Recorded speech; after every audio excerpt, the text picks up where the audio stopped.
my kids aren't baptised, we're not religious, and I don't want them feeling left out or different. And especially with things like communion, where they've got the big deal in school and a lot of class time is spent on it.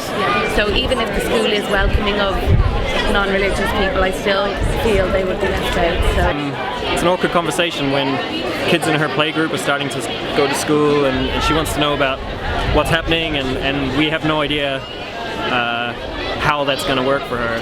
And I mean, that's just access. Even if she was able to get into the religious school,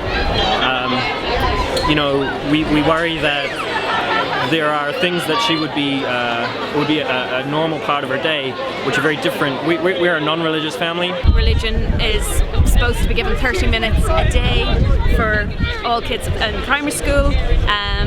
For those 30 minutes, the kids who opt out, which they're legally allowed to do, often they don't have the facilities to take them out of the room to give them something else to do, which in itself is a bad thing to segregate them, but they're often left in the back of the room told for those 30 minutes, don't listen to your teacher. The rest of the day, what your teacher says, you have to listen to. Those 30 minutes, just sit on your own, do something else. It's awful.